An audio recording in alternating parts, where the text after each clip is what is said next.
Welcome to Feng Shui Living, the podcast designed for busy women who want to de-stress, live with intention, and create a home that truly supports their well-being.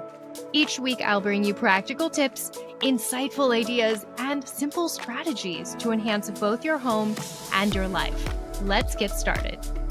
Quick pause before we jump in. If you love this podcast, you will love my book, Aligned at Home. Think of it as your design and energy guidebook to creating a space that supports your well-being and your goals. You can get a signed copy over on my website, purelivingwithlisamorton.com, or snag it on Amazon or wherever you buy books. I hope you enjoy it. Hello, and welcome to this episode of Feng Shui Living Podcast. I am your host, Lisa Morton, and boy, am I excited. We're doing a wrap-up episode today, talking all about what happened in 2025, just kind of reviewing and reassessing and taking a look back. You might, if you're able, you might want to grab your journal and a pen. It might be interesting to take some notes, or you can even jot notes down in your phone. And then we're going to split this episode into two. You're going to have a review, and then the episode that's coming out the following week will be all about moving into 2026. I cannot believe we're there. Oh my goodness. So that will be what to expect, what's coming. We're going to talk numerology, the Chinese zodiac. We're going to talk about Western astrology. We're going to talk about my work and what you can expect, because we have a lot of fun things coming to fruition. And as always, this episode, it would just not be right if I didn't have Maggie Kitch joining me today. Hey, Maggie. Hey, Lisa. Thanks for having me. Oh, my goodness. So if you are new to Maggie, she's a gem of a human, but she's also a fantastic supporter of my work. She does all kinds of virtual work for me and supports my business in so many incredible ways. If you've ever read a newsletter, if you've listened to a podcast, if you have downloaded a guide, done anything with me, she's had her hand in this, including my book. She's supported my book, everything. So big hugs to you, Maggie. If anyone hasn't had the chance to connect with you, I'm so excited that they can listen and meet you on this episode. In addition, she's also a trained astrologer, and she is the co-host of Celestial Curiosities, a really cool podcast about all things astrology. And I have to tell you, the first few times I listened, I'm like, oh, I feel like this is going to be a foreign language, because I feel like astrology can be really overwhelming. But you guys have great stories and examples, and it is a delight. So welcome, Maggie Kitch. Wow, my face hurts so much from smiling so big throughout that whole introduction. That was so kind of you, and I'm genuinely so excited to be here. So thank you for thinking to include me in this wrap-up episode and then forecast episode. It's just going to be so much fun. So in this episode, I thought we'd review some podcast little tidbits and information. I love stats. I think it's so interesting. So drum roll, please. In 2025, Feng Shui Living Podcast had over 31,811 downloads. Wow. Very That's amazing. Cool. And 20% of my downloads are in Europe. How cool is that? Wow. But what I find really interesting, I believe last year I had it outside of the US. My biggest listenership was in Australia, New Zealand region. So interesting. Wow. It's fascinating. Episode number 1 of season 3. So we did do a wrap up after season 2 in August. So this is really just August on, but episode number 1 of season 3, the most popular episode, was on, September 10th, and it was kitchen feng shui. Interesting. And it was weird because I'd never done an episode about the kitchen before. You know, my grandma, you've worked with my grandma a couple times, and that is she remembers the kitchen advice you gave her more than anything else. So maybe it's just wired into people. She must have pictures of her family in her kitchen I don't know what you told her, but she won't rest until there's a picture of family up. So Oh, that's wow. really I sweet. mean, that's a place you nourish those people you love. Mm, yeah. Maybe I need to do more kitchen episodes. Lesson learned here. The second most popular episode was Clutter Hotspots. That was from September 17th. Um, I really honed in on some of those vital spaces that easily collect. We have those spaces. I mean, we're all human. I have spaces that collect in my house, and I don't know if you do, Maggie, but that's part of life. So, as long as we can just reopen our eyes, look with fresh eyes, and see what's happening, then we can adjust and reassess and move on, right? Mm, Yeah. mm. Do you have any clutter to hotspots?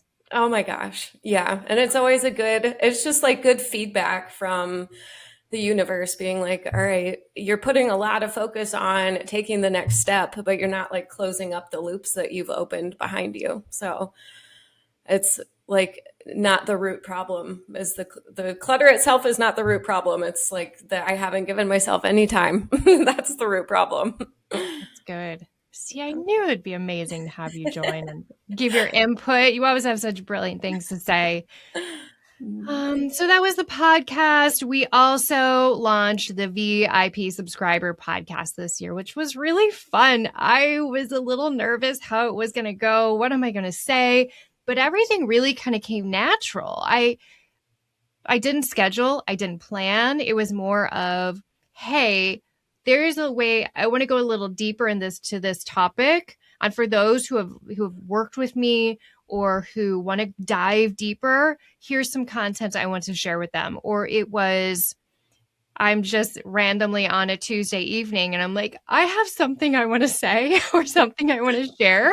So I'll go and record. So there's no rhyme or reason. I believe, let's see, I have 21 episodes right now. If anyone is interested in the subscriber episodes, reach out and I will get you signed up. It's $5 a month. And then you can cancel at any time. You can binge them all in 1 month if you want, or hang out as new episodes come out. And if anybody does want a specific topic, let me know. Maggie, I'm wondering if maybe we should do an astrology VIP episode every so often, maybe once a quarter.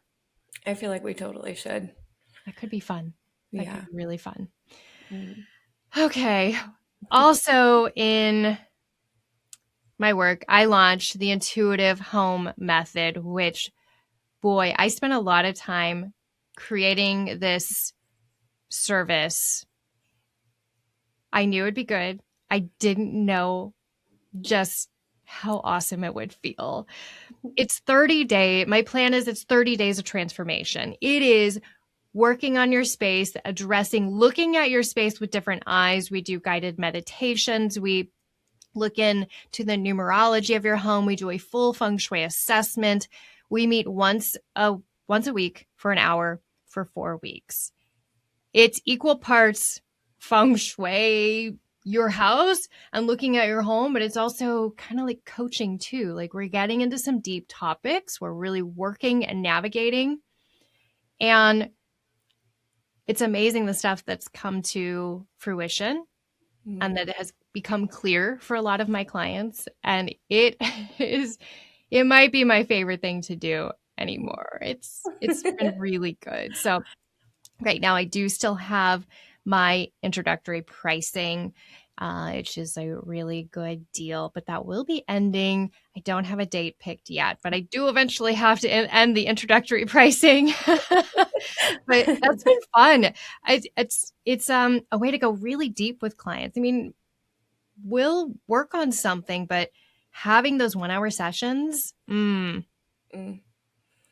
That's perfect for your astrology too. Your Scorpio sun and Scorpio rising. So that indicates this propensity towards depth. And so like if you have clients that are like one-stop shops, you don't really get to follow through and you don't really get to see like the long-term ripples. So I would imagine that this kind of a working together would be much more satisfying just for your soul, because you get to That's go so funny deeper. you say that, because sometimes I will have clients, they literally just want the Bagua layout, just want the report sent to them, and that's it. And they're on their merry way. And I'm always like, how are you doing? Sending messages, checking in, because I want to make sure they're like pleased. I want to make sure they're I want to, if they have any questions, but they're just easy peasy on the go.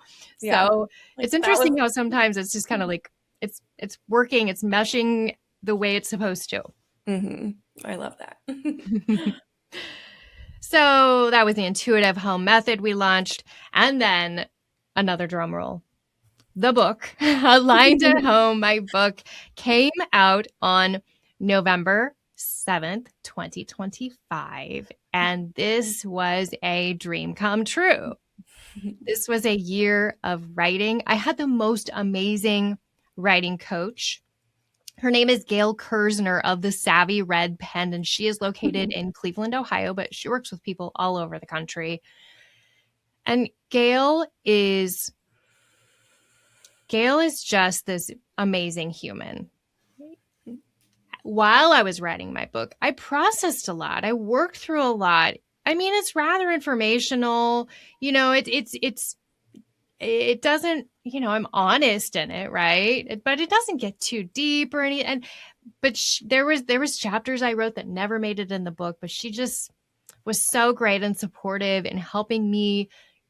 It wasn't just writing a book. It was going through a journey that I will just never forget. So P.S. Gail is getting ready to launch, I believe it is a 45-day writing workshop. If you've ever thought about writing a book, oh my gosh, I'm like the lady going around everywhere. I meet you at the grocery store and I'm like, you should write a book.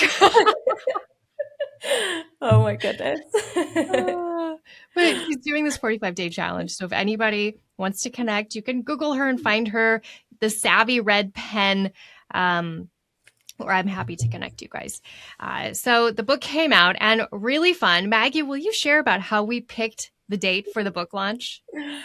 Well, as you might have guessed, dear sweet listener, astrology is a really big part of my life and how I operate and how I scheme and strategize and make decisions. And so I don't even remember if you asked me, like I was already picking in my mind days, times, like whatever would be most ideal for Lisa to launch this book out into the wild. And there were like people have used astrology for many different things over thousands of years. And so there's a lot of ancient texts that are all about picking certain dates and times for certain things. And it's called electional astrology. So I sat down with your natal chart and just started pulling up options, like where the planet's gonna be on November 6th or 5th or 8th, 9th, so on, etc. And I just had a couple criteria that I was looking for, and it just so happened that November the 7th at 1 p.m. fit every single thing that I had hoped for. So it was a really easy pick, honestly. Oh, that's fun. It's so fun to feel the power of that, right? And then, I mean, you've helped me pick other dates for launching other things. So if you guys are launching something big, you want to move, I don't know, you're starting your business, that's a great way to really feel powerful as you're, you know, and know that the stars are aligned and the planets are doing their thing to support you. It's just like that extra little bit of intention. Like, I don't think if we would have picked November 5th at noon that it would have been a flop or anything. You know, I just think that there's magic in being really deliberate and intentional with things. So And then it was also a great excuse to have a little celebration. I grabbed some very close, important people in my life, and we had lunch, and it also happened to be my birthday, so we had birthday cake, and we brought some champagne, and just had a little fun afternoon of celebrating and toasting right at 1 o'clock, and just made everything feel, I don't know, just so much more magical. Oh. So thank you for your support in helping with that really great date. I will never forget it. It will forever be this cool date that, you know, Me I got the too. warm fuzzies. Me too. So the other thing I just want to mention was I love going back through and looking into my clients that I've worked with. I've worked with everybody. We're connected for a reason, right? It's not just randomly somebody's Googling feng shui or I'm reaching out. It's beautiful how it comes together. Mm. But it's also interesting looking at patterns, looking at where they're coming from. I had a first time client from New Zealand this year. Wow. I also worked with somebody from Australia. I've had a couple Australians. I worked on a home in Costa Rica, which I really wanted to go and do an in-person consultation. Have you ever been there? I have not. You've been Oh, there, right? just once, and it was so magical. We should go examine that home. Make sure it's Yes, still I doing think we okay. should go examine it in person. I also have an amazing follower friend who's in Hawaii. And I keep Oh, telling her, I'm like, oh, field trip. She actually not did one of my classes. And I'm like, I think the whole class should go on a field trip to visit you. yeah, yeah. Also a couple from the UK and big states were Texas, Dallas. I think right now 3 clients from Austin, which Wow. is funny. I should Uh-huh. look on the map and see exactly where they're located next to each other. Maybe there's some commonality there. I always have a lot on the East Coast, New Jersey, Connecticut, and then, of course, Californians are always fun, cool people to talk to. So that's that. That was this year in my work. I'm so grateful for everyone who takes time to listen to the podcast, who has purchased a book. P.S. Please go write an Amazon review if you haven't had a moment. Please, please, please. You don't have to have bought the book on Amazon to do a review on it, which I think is a little bizarre, but the reviews really help. But I'm so grateful for you all. People are sending me pictures from traveling. Someone was in Sedona at this beautiful mountaintop and took a picture of my book. Someone Oh. recently was at a salt cave and reading my book, and they're sending me these photos, and I can't tell you how amazing it feels Mm. that you're enjoying this. Thank you to all my clients. Gosh, it's been a year. It So, has been a year. do you have anything that I'm missing Oh, that we um, did? That was we released also some fun give handouts and downloads. you did the Color Mastery series. I Yes, think. which we will be starting again. I haven't picked a date yet, but if you have not attended Color Mastery, it's informational, interesting, and just entertaining too, Mm, especially if you're possibly thinking about remodeling, redecorating, simply painting, or just tweaking some colors in your home. mm, We look deep into color. We discuss the psychological effects of various colors. We talk about the energetic effects and how it affects the feng shui of your home. mm, We talk about some trends in colors. We just dive deep and really you'll learn how to put together a color palette that will work for you. That is my goal because mm. not everyone can hire this outrageous designer. Not everybody, is ready to take on a feng shui consultation and dive deep yet, right? Yeah. So I love it. It's a free service. You can just jump on and join the event. So Maggie and I will get working on that date. It helps me make decisions. Like if I'm looking at a couple different options and I just am indifferent, it doesn't matter. Like I'll be able to narrow it down based on the energetics that I want to be involved, whether it's like something I'm putting on my body or, like buying a little gifty for somebody. I like So, that. yeah. Thank you. That's great. Thanks for sharing that. Mhm. I also will be doing uh, Design Trends 2026. I did this for the first time last year, and it was so fun. So I look at all the design trends, the colors of the year from everybody, and what's going on. P.S. Wood paneling from the 80s, I just read is coming back, which is hilarious. I think in my grandparents' basement, but um, so I create an episode. I'm sorry, I create a workshop where we just talk about trends and what you need to know about them. Because not every trend is going to support you and your body, your family. You need to know. I mean, trends are fun. They inspire us. They encourage us to think outside the box and be like, oh, I've never thought about a chair with a boucle textural fabric before, right? That was a big thing last year and in recent years.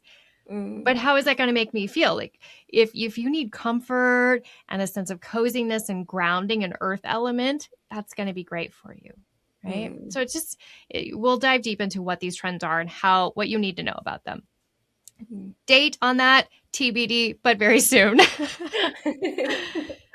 All right. So I thought we'd next talk quickly about numerology of 2025. So I have a friend who is a numerology expert, Carmen. Carmen is so cool. So I'm going to have her on later in January. She's going to join me and we're going to talk deep numerology. She's done reviews with me in my life, so much about myself, boggling.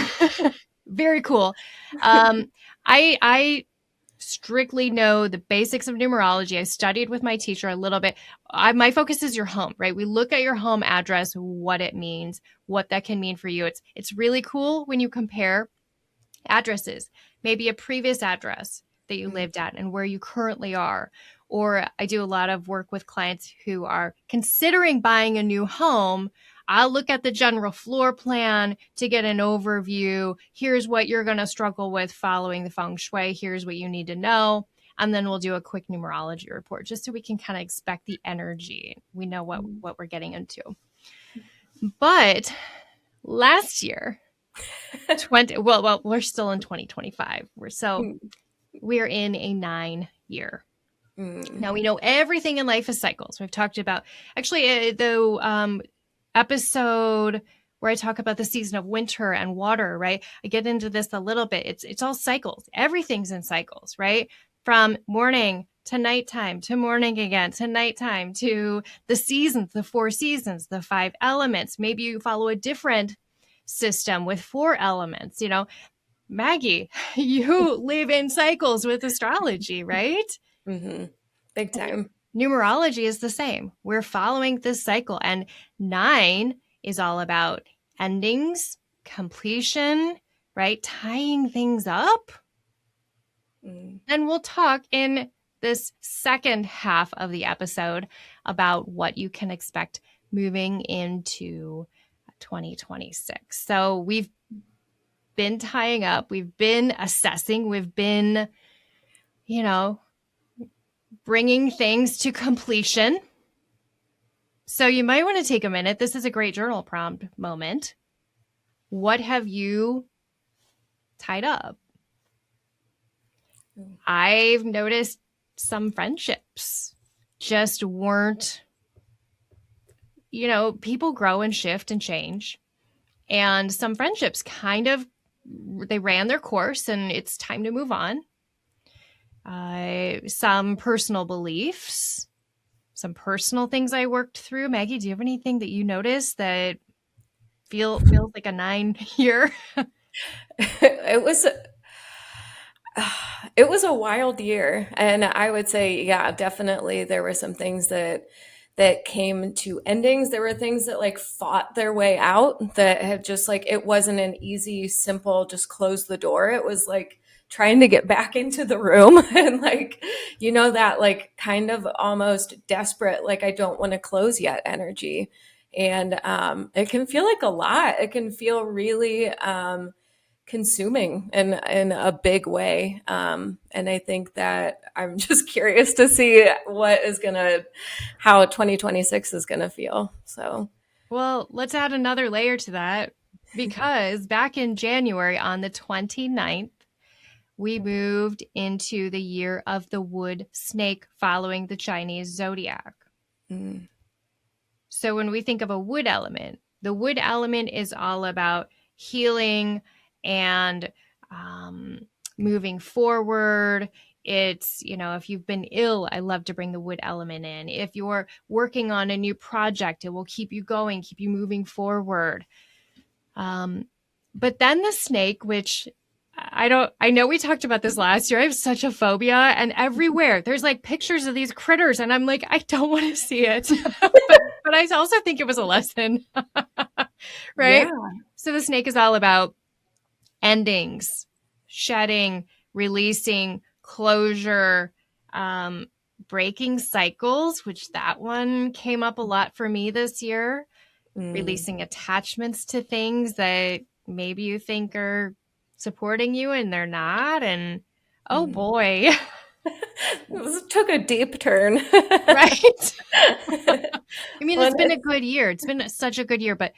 holy cow, was there letting go and having to work through that. And yeah, oh It's boy. like those animals, snakes. I always feel bad saying that word because I know you don't like those animals.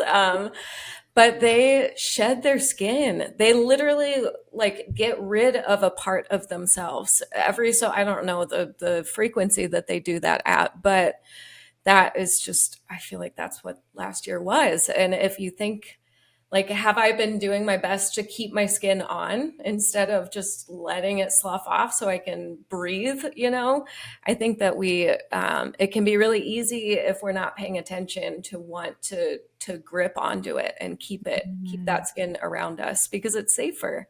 It's more predictable that way. So interesting animals. I have this deep belief. I mean, I know why I don't like them because I was chased by my sister and a babysitter when I was little. They were carrying one and chased me, Mean. and it was traumatizing.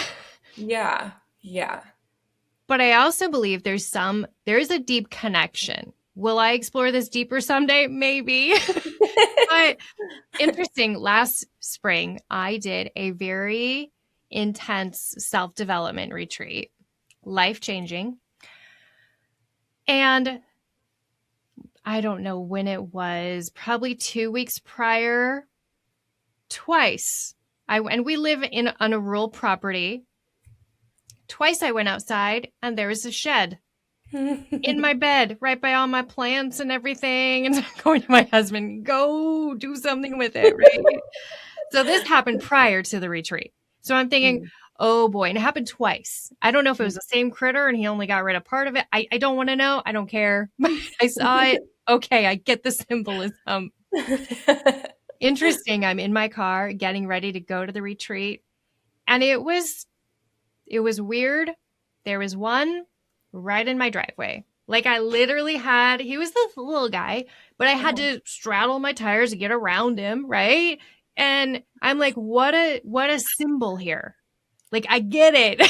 You couldn't smack me in the face anymore with this symbolism here and shedding and oh Mm, yeah, that's wild. I it just life is so magical because I feel like the universe talks to us in that way. yeah.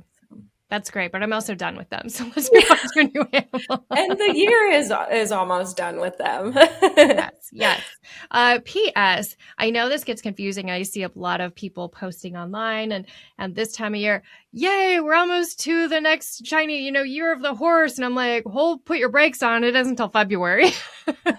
Oh, okay. So, I mean, okay, so it's similar to like a lot of planets moving, like a retrograde kind of, you start to feel that a little before. So it's very much like there's not a solid date where the door opens and closes, Okay. but, some people might start noticing some effects of the next year. Oh my gosh, there's your sweet baby. We're always pet friendly here. And I'm surprised my dogs haven't barked. I am expecting a delivery truck sometime. So be prepared if the walls start vibrating. That's what. A little woof. It's like Yes, Mary Poppins when they're holding everything in place. exactly. Oh my gosh. Well, now I would love to hear a little bit about what happened astrologically. Before we get into that, you had a really cool moment on your podcast this year that I think you should celebrate. Tell everyone about that. Are you referring to Penny Thornton? I certainly am. Oh, Well, oh my goodness. This still like I still get giddy about this. One of my favorite astrologers is named Penny Thornton. She is based out of London. She worked with the royal family for several years. Specifically, well, lots of people, but she did work with Lady Diana for like 7 years, right around the time that she took the title of Princess of Wales. And I didn't know that Lady Diana had an astrologer until the last couple years. For some reason, I found a book that Penny wrote about filling that role, and just the experience that she had and the different, she gets a little bit into astrology, but it was published before Lady Diana died, and she predicted like a violent demise in this book. For so it just super wild. I read the book a couple years ago. I loved it.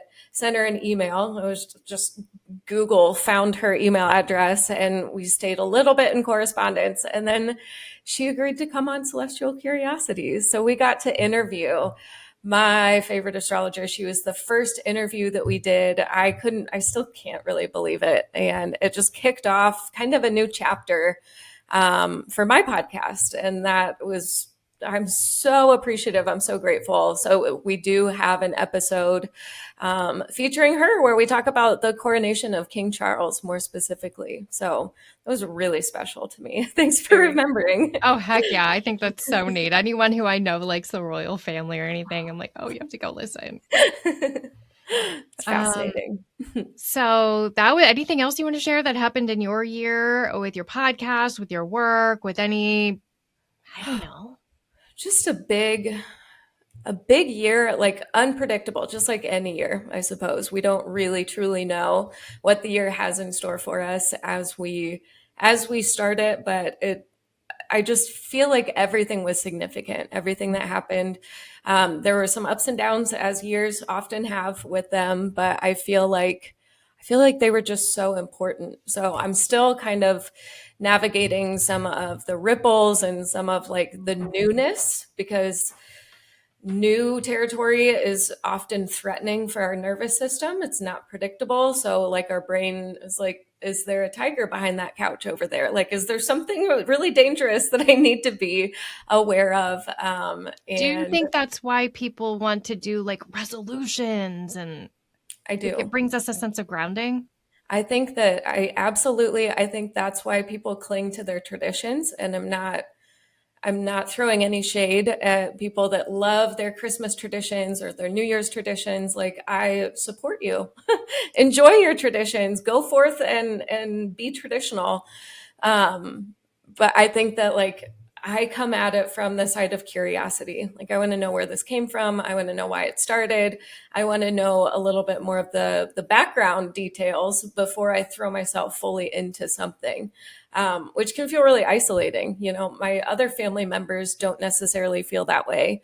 They just want to do the same thing that we've done every year, again and again and again and again. I love that for them. But it's just like sometimes I'm like, why am I the only one that feels different?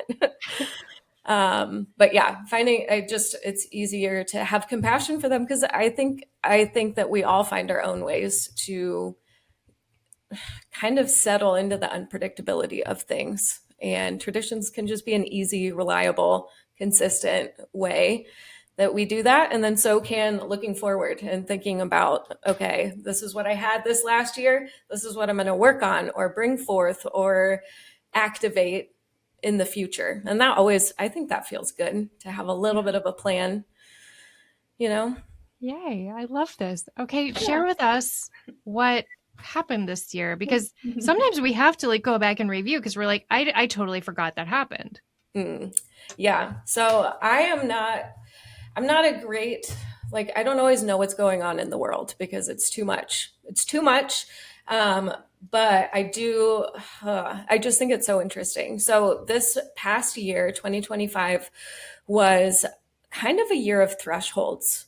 So I'm going to give you an opportunity to describe what that is, just physically, literally. But so there's a whole bunch of planets, and Saturn, Uranus, Neptune, Pluto, all of those planets move a little bit more slowly. So it takes them like Saturn takes 2.5 years to get through a sign.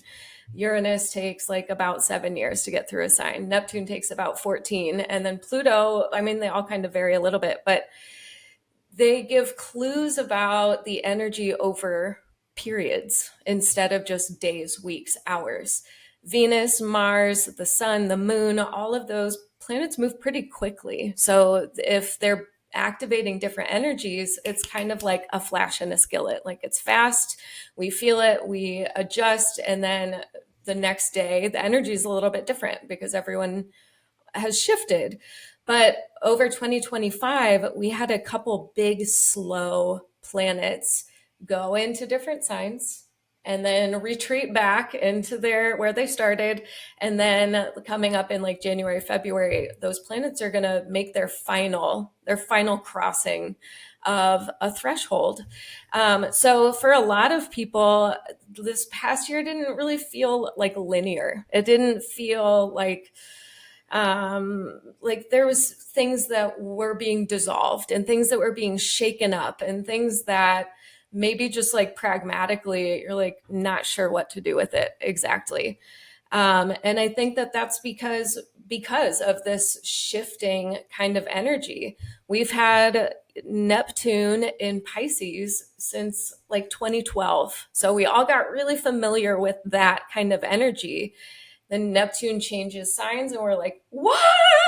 What's And it goes, happening? yes. And then it goes back and forth. It's kind of like that clownfish. Like if you saw Finding Nemo, he's like, and we go out and back in. That's what these three planets have done. So I just wanted to focus a little bit on each one, kind of make it a little bit, break it down a little bit, make it a little bit more bite size. And I think that we'll start with Saturn. So Saturn takes about 2.5 years to get through each sign. So it does move a little bit more quickly than Uranus and Neptune, but Saturn gives clues about where we collectively feel responsibility, where we collectively feel duty, where we collectively feel obligation, and like a responsibility to learn something and or to give energy, like to practice discipline around, I would guess. And that can feel limiting, it can feel restricting, it can feel like there's roadblocks when you have something weighing on you that's asking you to be responsible. It's not the most fun, but like that's how we make progress, that's how we deal with consequences, that's how we plan ahead. So it is an important part of life and an important like character, if you will. Saturn energy, I think of kind of like the principal of the school that would come in, or the father I energy. love your Which, like, analogies. They're the best. They make so much I think sense. it helps. Or the father that's like, hey, Lisa, you didn't do your homework, so there's no recess today. Like that is, it takes I'm still learning that discipline, that consequence. I feel like a lot of people are. It can just be tough. There's a lot to distract ourselves with out here, so it's easy to like shift focus onto other things. But so where Saturn is in the sky, the sign that it's moving through gives clues about how we as a collective, we as people on this planet, order ourselves around that thing. So for the last, let's see, Saturn went into Pisces, which is where it's been for the last little chunk of time, March of 2023. So if we all just kind of sit for a moment, think about the time between now and March of 2023. Think about your responsibilities, your duties, your obligations, where you are disciplined or not, like where discipline was lacking. That's also an important thing to notice. But as it relates to Piscean things, which is feelings, it's boundaries, it's compassion. It's like, I do think of like Jesus energy. That's that fish. Like if you look at the things that Jesus said in the Bible, it's a lot different than all the rest of the things that are in the Bible. It's about, treating your neighbor with respect and treating others the way that you would want to be treated. It's this really, I think they call it Christ consciousness for a reason. Like it's got that kind of like golden rule style energy about it. So we over between now and March of 2023, I think that if we look back at our lives, we can probably see areas of our lives where we had to practice discipline around boundaries, or we had to do the hard thing, take the high road, be the bigger person. And I think that when we can look at what was going on in the world and kind of get clues about what happens if we don't practice that kind of responsibility. Mm-hmm. So if we look at headlines over that window of time, Ooh. there was a lot of flooding. There was a lot. I Ooh. mean, there was like a flash flood in Texas on July 4th that like swept a lot of people away. There has been floods in Morocco and Pakistan and all these different places, Bolivia in the world, flooding in the New York City subway. The ship hit the Brooklyn Bridge, and that submarine that exploded.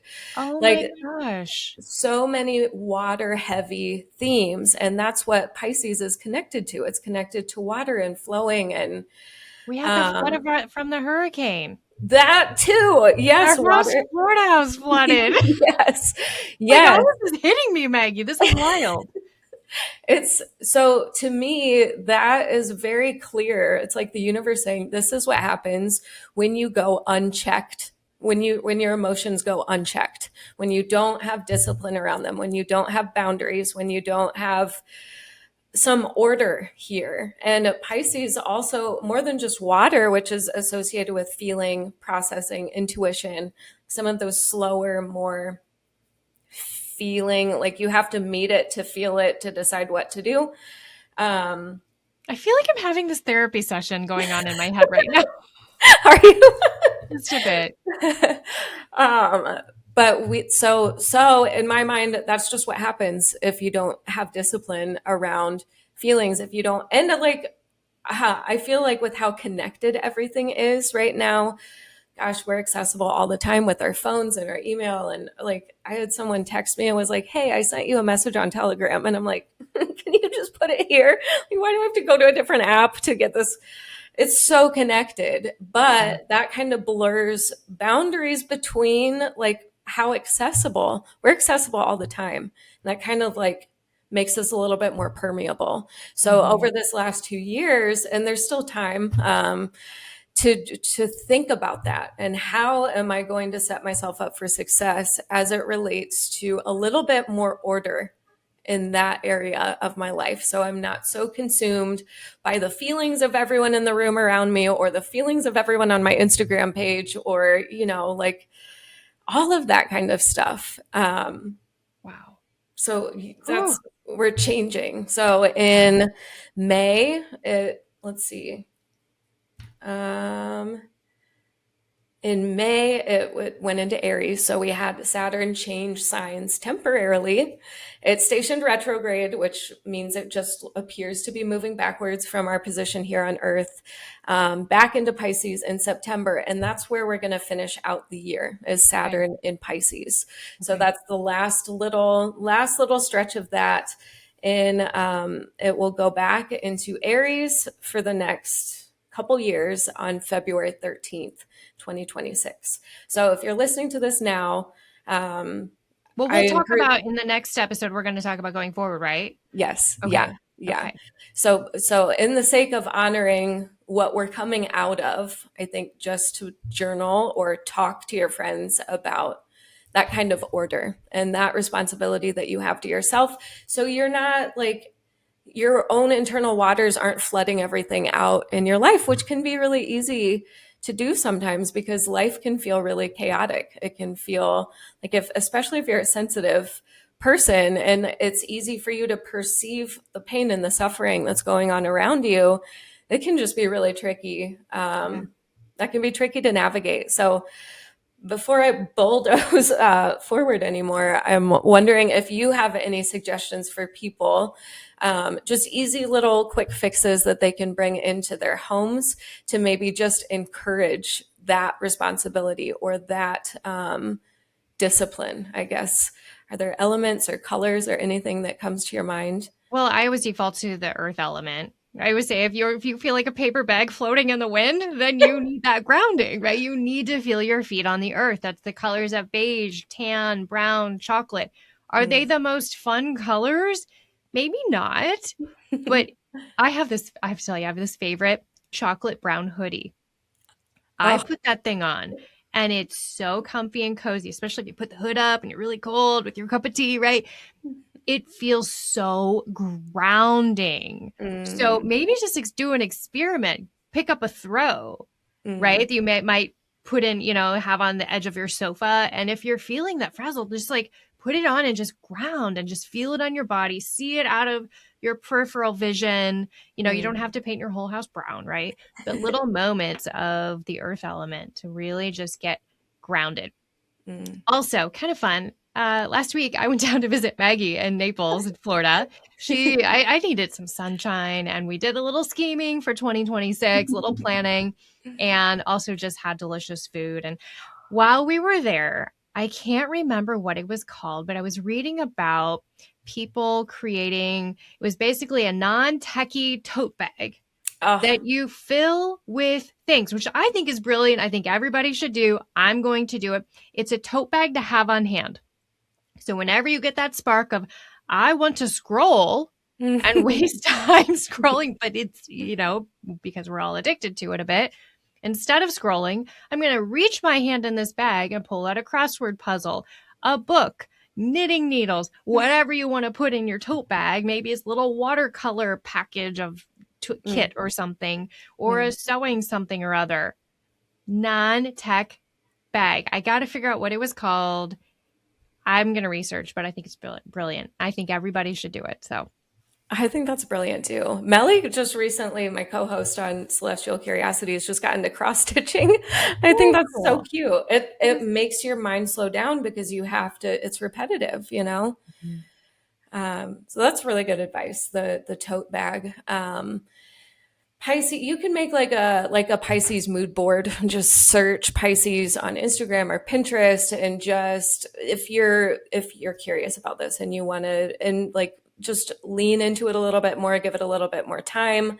Pisces is also, yes, it's connected to feeling. Yes, it's compassion and understanding and like that kind of flowy, boundless energy. It's also very connected to like your faith and your beliefs. And that's also Sagittarian concept, but just this kind of spiritual, like higher vibe, intentional. So maybe between now and when Saturn changes signs in February of 2026, maybe this is a time where you're like, I'm going to pray every day, or I'm going to meditate every day, or I'm just going to bring a little bit of order, a little bit of discipline to that aspect, like your spiritual self. And Ooh, I think that could be a that's a nice, cool easy. idea. Yeah, and it's free, so you don't have to you don't have to I'm going to go subscribe to out and walk anything. in the trees every day.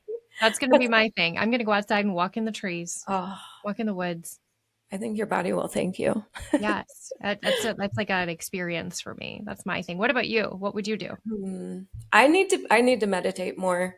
Okay. I haven't done it in a while. That's been really important to me over the last like 10 years of my life. And for whatever reason, I'm just like, there's more productive things I could be doing. But I've realized I can't really feel my body very much. Like I Hmm. just am way, like when Mm-hmm. I participated in a family constellation, and she was like, just listen to what your body says. And it was all filtering through my thoughts and my brain. So need to get back to that kind of quiet. And again, like it doesn't, there's no cost. Like it doesn't have to be a long time. Like it can be 3 minutes.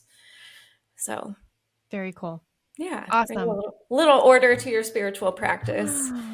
Okay. What else do you have for us? Okay, so another one, we'll go to Neptune next. Neptune, I just like the dates on this one, the numbers. Neptune has been in Pisces since February of 2012. So we think back to that. That's kind of a while ago. Wow. And it's going to move into Aries on January 26th, 2026 at 12:34 p.m. Eastern time. And I just love that. I love that it's 1:26:26. I love that it's 1:2:3:4. It feels like a nice kind of steady footstep forward, you Feels kind know? of grounding to have those nice numbers like It that. does, like thank God. So Neptune is the planet that deals more with our imagination, more with our dreams. Like Saturn is very pragmatic, it's very practical, it's very measured. Neptune is not. Neptune is like mist. It's like those water droplets that spread out over space and time. They're still individual water droplets, but they're really spread out. So it's Neptune rules Pisces. So it has a little bit of that dreamy, compassionate, understanding, like boundless energy. The boundaries are not as substantial. So let's see, we also, like, that was kind of the high end, if you will. Like everything has a high end and a low end, or a perk and a pitfall.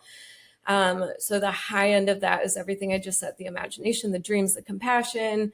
And then the lower end would be like confusion. All of that stuff is kind of like not Because it's measurable. like you're in a fog. It's like you're exactly like you're It's in a not fog. clear. So illusion, confusion, deception, smoke and mirrors, even like guilt and addiction, some of those things that are like harder to pinpoint, but still I feel like they color what they touch, if that makes sense. With Neptune, because it moves slowly, so it's considered one of the generational planets. So people born, I think that this is where we see the difference between like the millennials and I don't know all of that lingo, but you know, the groups of people that have similar something. They have Okay. similar ideals, I guess, maybe. Sure. Um, it also, if we're looking at like worldly things, Neptune is connected to like drugs and alcohol and pharmaceuticals. And that makes me think of like alchemy and apothecaries, and like taking little bits of this to like ripple big effects forward. And it deals with visual communication, anything like symbols or gestures, or even dance, photography, like being able to take an image or a video and convey a point. Like marketing would be very Neptunian because it's so Ooh. psychological. Yeah. So with that, think about all of the positive ways that marketing can work, and think about all of the negative ways. Like we can really influence a health upon a people, or we can influence the opposite. You know, it's kind of this slippery, slidey territory. It also, Neptune is connected. Another group of people would have called him Poseidon, which was the god of the sea. So it deals with all bodies of water. So that's water, rain, ice, More water. more or More water. water. More exactly. So these two planets, just to kind of recap: Saturn is leaving water, Neptune is leaving water, and so this is just, it should feel a little bit familiar. This is what we've been navigating through since about 2012. And I think that between 2012, I just did like just my own little recap. I didn't even Google anything. I'm sure there's a lot more world events that would go along with it. But I think that there were drug wars. Like when I was finishing up school, like high school in 2011, they had all these anti-drug campaigns. So like, just say no, and the whole dare thing, and moms against drunk drivers. And like, there was just a little bit more momentum around things like that. And then some states were legalizing drugs. Like Mhm. this, there's been this whole Was this? marijuana Okay. thing. I know some states have legalized like psilocybin and MDMA. And so this is like, all those things kind of alter reality just a little bit, whether you're engaging with them or not. Like the fact that they're there change reality for other people. So that, just, again, kind of The slippery. fog. Yeah. Huh. There's so much like poison in the air and the water and the food and all of that. And then there's a lot of empathy, like almost a detrimental amount. And I might regret saying that. I don't know. But like using people's empathy to manipulate them. So we look out and we feel bad for the minority of XYZ group, and we do everything we can to our own detriment and arguably to theirs to fix their problem for them. So if we would all focus on empowering ourselves, I think that it couldn't be as detrimental as if we are just looking at the problems, ignoring our own lives, ignoring our own stability, security, responsibility, and choosing to care so much about other people that we're letting our own stuff just kind of get out of control. I don't know what the balance for that is. Yeah, I'm that's so good. not trying to say that we should all be selfish and just focus purely, like put our horse blinders on, but I feel like over Just be this aware. since 2012, I've gotten swept up into it before, and I can't even be certain that everything I cared about was real, like it's just, it's that marketing. Like people are really good at marketing their cause. And sometimes they paint their cause out to be one thing and then slyly, Not. secretively in the background, it's not exactly. And so Yes. you're emotionally invested in something that maybe isn't real. Ooh, this is so good. I hope it's not too much. Uh, We can, and this is something also that I've been working on, and that is like escapism through compassion for others. So only just thinking about how you can make someone else's life better, how you can make someone else comfortable, how you can make someone else feel loved or help someone else in their business. And in doing so, just completely disregarding everything within you. I feel like that's really easy for moms. Like moms spend so much of their life thinking about their children that it's like they forget how to do that for themselves. But also I feel like women in general, it's easy to just want to nurture, just want to show up for someone else, just be there for someone else. I just had a conversation I've had this conversation a couple times lately. I'm drawing a blank who I talked to, but about, I love what I do. I do my job every day for free.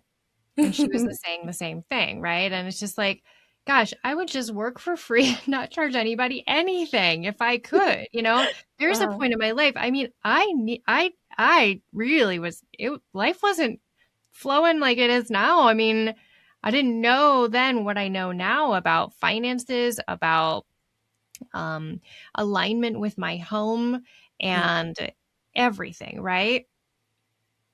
And I just can't help but go back and think about that. And at the same time, I think oftentimes when you do get to do your own thing, you have your own business, you're so passionate about it. You're like, I just want to help everybody for free. Oh my gosh, that's how I felt with my yoga studio. I was like, don't pay me a dime. just come Just come, practice. just do yoga, enjoy it. But like you Yeah. have to pay your electric bill. And the teachers, yeah. That's tricky, and that can be really hard. I had a lot of navigating through Mm. that years ago. I did all when I first started my business, I did all my bookkeeping myself. And that is another thing. When you do everything yourself, then you don't have somebody going, "Hey, now, how is this going? Are you sure you want to do it this way?" Yeah. It's such a weird balancing act. Mm. Like, because you don't want to be purely dependent on things outside of you, but you don't want to cut everything off either and just be focused on you. Like, it's a weird, it's hard. Wow. This has Mm. been so good. Thank you for researching all of that. Yeah. Oh Yeah. boy. Okay. Well, I'm going to wrap things up here. Make sure you guys check out next week's episode because we're going to dive into 2026, what you need to know, what I'm going to be taking on, what Maggie's supporting me. And she's going to have a little astro forecast there too. If you want to go check out Maggie's podcast called Celestial Curiosities. She's the co-host of that podcast. It's really fun. I will put links in the show notes. If you want an astrological reading, go to Maggie. If you're trying to plan something for your business this year, your book release, whatever you want to do, and you want to help, you want help finding that specific date, I will connect you. I'll put the link to her in the show notes. P.S. Don't forget, you can always snag a free 15-minute discovery call if you want to talk through maybe your goals, your plans for next year, and how we can set up your home to support you. You can always schedule that over on my website. And we will see you at our part 2 of our 2025 review and looking into 2026. Special thanks to our sponsor, Elevated Living School of Holistic Design and Feng Shui. For more information, head over to the show notes. If you enjoyed this episode, be sure to subscribe, give us a 5-star review, and share this episode with a friend. We'll see you next time.